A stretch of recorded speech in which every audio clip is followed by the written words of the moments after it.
Projects को मंजूरी दी है। इसमें बैंगलोर और पुणे का मेट्रो रेल प्रोजेक्ट के लिए 18,000 करोड़ के ऑर्डर्स शामिल हैं। कंपनी के हाथ इससे कितने ऑर्डर्स मिलते हुए दिखाई देंगे? मुझे याद है पैसेंजर सेगमेंट को लेकर कंपनी का मैनेजमेंट काफ़ी पॉजिटिव रहा है और वहाँ पर ग्रोथ की आशंकाएं ज़्यादा हैं। हमारे साथ कंपनी के डेप्टी एमडी प्रीतेश चौधरी जुड़ रहे हैं। प्रीतेश, स्वागत है आपका सीएनबीसी आवाज़ पर।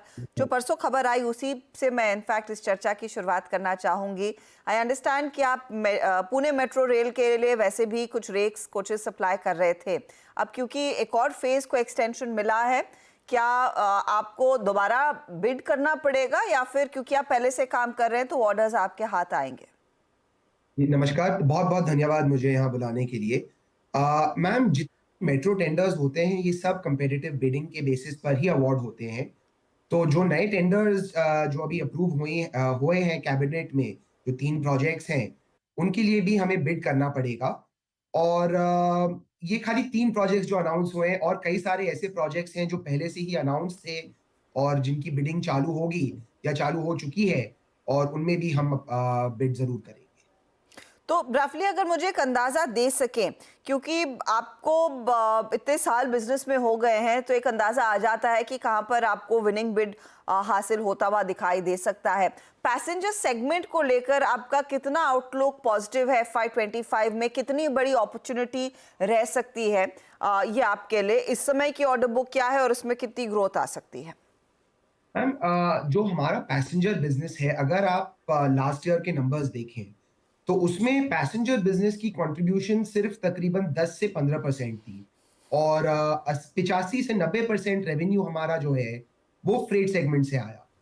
अब अगर मैं आपसे 5 साल बाद की बात करूं तो यहाँ हमें एक पूरा स्विच दिखेगा, जहां की करीबन 60 से 65 प्रतिशत रेवेन्यू पैसेंजर बिजनेस से आएगा और बाकी का हमारे फ्रेट बिजनेस से आएगा। तो अगर आप पैसेंजर बिजनेस की पोटेंशियल की बात करें तो हम इसे बहुत ही स्ट्रांग समझते हैं। और जिस तरीके से इंडिया की इंफ्रास्ट्रक्चर ग्रो कर रही है और जो प्लान्स है इंडिया की इंफ्रास्ट्रक्चर ग्रो करने की, हमारे हिसाब से पैसेंजर बिजनेस में बहुत तेजी रहेगी। तो आप कह रहे हैं करीब 5 सालों में 60% बिजनेस आपका पैसेंजर सेगमेंट से आएगा। तो उस 5 ईयर रोड मैप के लिए प्रीतेश, क्या आपने अपनी कैपेसिटीज उस लिहाज से एक्सपैंड करने का प्लान बना लिया है? क्या एंटिसिपेट कर रहे हैं कि एनुअल कैपेसिटी कितनी आपको बढ़ानी पड़ेगी, कितना इन्वेस्टमेंट आएगा अगर ये टारगेट्स अचीव करने हैं? तो हमने कैपेसिटी प्लानिंग पूरी तरह से कर रखी है, और हमने काफी जगहों में अनाउंस भी कर रखा है हमारी क्या अल्टीमेट कैपेसिटी होगी। तो हम आज के दिन हमारी इंस्टॉल्ड कैपेसिटी है करीब 3 से 5 कोच हम बना रहे हैं। पर क्योंकि पूना मेट्रो जो हमारा प्रोजेक्ट था वो खत्म हो चुका है ऑलमोस्ट, और जो सूरत, अहमदाबाद और वंदे भारत के प्रोजेक्ट्स हैं वो सब सब डिजाइन फेज में है। हम्म। तो इस साल के अंत तक हम करीबन 15 या 20, यार मैंने इस फाइनेंशियल ईयर के अंत तक हम करीब 15 से 20 कोच बनाने की लेवल पर पहुंच जाएंगे। अगर मैं 3-4 साल बाद की बात करूं तो हम एक टोटल कैपेसिटी बिल्ड कर रहे हैं 72 कोच पर महीने की, यानी हम्म। कि 850 कोच सालाना।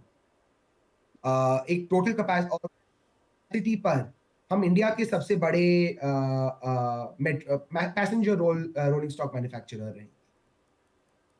ओके। तो इस समय आपका target at the end of the year 15 to 20 coaches per month बनाने का है, और आपने अगले 3 सालों में कहा कि 5 सालों में वो 70 कोचेस चार पर मंथ। 4 से 5 साल में। Okay, 4 to 5 years। ओके, तो वो लॉन्ग टर्म प्लान है। Fair enough. अब जहां से सबसे ज्यादा बिजनेस फिर आ रहा है, आपका करंट जो फ्रेट डिवीजन है, उस पर कुछ विजिबिलिटी दे पाएंगे प्रीतेश? वहां पर ऑर्डर बुक कैसी पॉइज्ड है?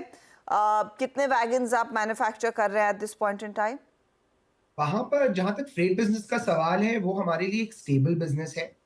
तो अगर आप देखें तो हमने Q1 में करीब 700 वैगन पर महीने की रन रेट पर हमने प्रोडक्शन किया था।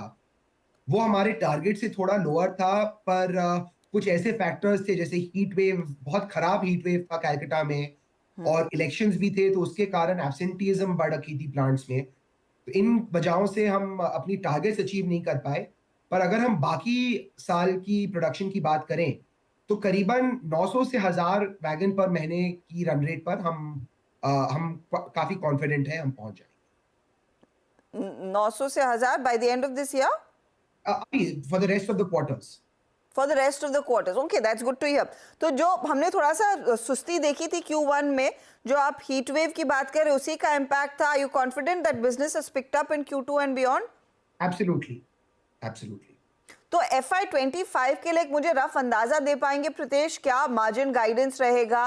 रेवेन्यू के लिए आप रफली क्या एंटिसिपेट कर रहे हैं? कुछ आई एम श्योर आपने भी अपने आप के लिए टारगेट्स रखे होंगे। नॉर्मली मैम हम रेवेन्यू गाइडेंस देते नहीं है, बट जहां तक मार्जिन प्रोफाइल की सवाल है, हम नॉर्मली यही कहते हैं कि से 12.5% EBITDA या फ्रेट बिजनेस के लिए एक सस्टेनेबल मार्जिन है, एंड वो हमारे लिए कंटिन्यू करेगा।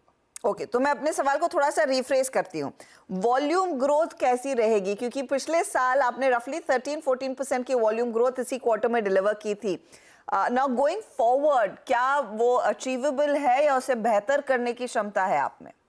अगर आप इसी क्वार्टर की रिजल्ट्स देखें मैम, जो Q1 हमने अभी पोस्ट किए हैं, अगर आप सिर्फ फ्रेट वैगन्स की वॉल्यूम ग्रोथ देखें तो वहां भी करीबन 13 से 14% ग्रोथ है compare to the last year's first quarter. तो और जिस तरीके से मैंने आपको अभी नंबर्स बताई हैं, 900 से 1000 वैगन पर महीने की प्रोडक्शन पर, एक ग्रोथ तो हमें डेफिनेटली दिखेगा। जिस फॉर रेफरेंस हमने Q1 में करीब 700 वैगन पर महीने मैन्युफैक्चर किए थे। Right, you mention that.